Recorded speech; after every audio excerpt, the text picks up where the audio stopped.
tọkùntọkùn ọdẹ alára àtúndé o. tọkùntọkùn ọdẹ alára àtúndé o. tọkọtọkọ ọdẹ ajẹrò àtúwọ̀lú bíbà.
Gbogbo ẹ̀yin olólùfẹ́ sinimá àgbéléwò ilẹ̀ Yorùbá nílé lóko jákèjádò.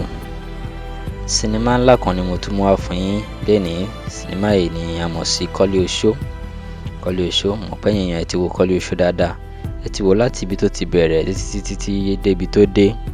Sinimá Kọ́lé Oṣó yìí sinimá ńlá ni. Sinimá tó jẹ́ pé ó gbẹnu tán. Sinimá tó jẹ́ pé ó gbajúgbajà ni. Sinimá tí wọ́n fi ń ṣàdúrà fún sinimá ni. Sinimá tí wọ́n fi ń tọrọ fún sinimá. Òun ni sinimá Kọ́lé Oṣó yìí. Màá ṣàlàyé fún yín bẹ́ẹ̀ ṣe lè wo part 11, part 12, part 13 and part 14 nínú fídíò yìí. Ẹ ṣáà máa bá mi ká lọ nítorí pé mo mọ̀ pé èèyàn fẹ́ wò ó. Ẹ máa bá mi ká lọ. Màá ṣàlàyé bẹ́ẹ̀ ṣe lè rí wò fún yín. Sinimá Kọ́lé Oṣó yìí gẹ́gẹ́ bí mo ń sọ lọ fún wa. Àwọn òṣèré ńláńlá wọn kópa nínú sinimá yìí bíi Tẹ̀lẹ̀dí Icon fúnra ẹ̀ ó wà nínú sinimá yìí. Kẹ́mi tí wà nínú sinimá yìí. Ẹ̀fún Ọ̀gbẹ́yìn nínú sinimá yìí. Sinimá náà ló gbé Ẹ̀fún jáde gẹ́gẹ́ bí Ẹ̀fún.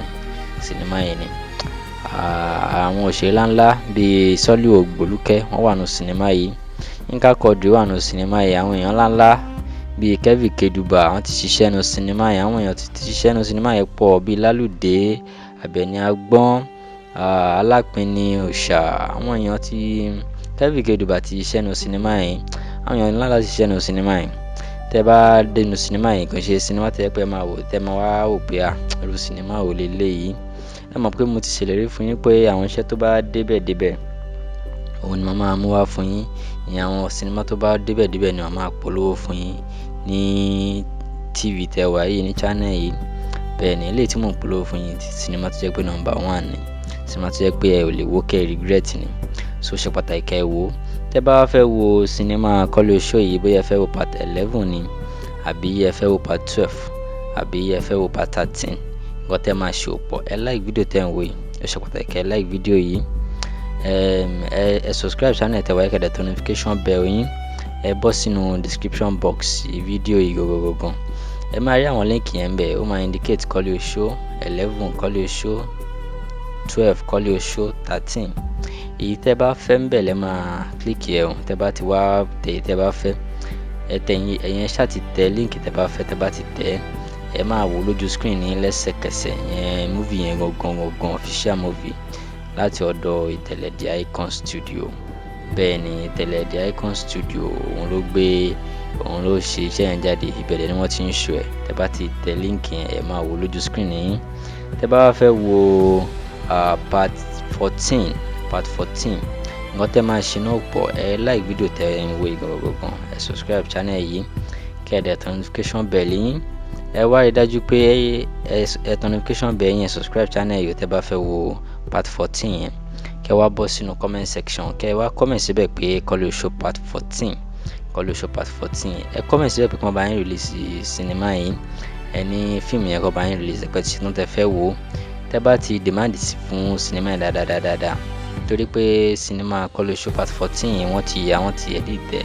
Ó dẹ̀ ti wà ńlẹ̀ láti di wíwò. ọkọ̀ fẹ́ kí ẹ̀yin ọmọ ẹ̀yin olólùfẹ́ Yorùbá movie kẹ́ ẹ demand fún dáadáa kán lè rí i pé ẹni interest nínú sinimá yín wọ́n á wá mú jáde sójú ìwòran yín tẹ́ bá ti demand fún dáadáa. Bákan náà a máa ṣe update fún yín bí tá a fi máa jẹ́ kẹ́ ẹ mọ̀ pé wọ́n ti ń show part 14 kọ́lé show. Tá a bá ti ṣe update yẹn fún yín ẹ lè rí update wa, òun ló ṣe pàtàkì. Kẹ́ ẹ subscribe channel, kẹ́ ẹ lè tẹ notification bell yín, ẹ lè máa wò ẹ ní lè miss ẹ̀.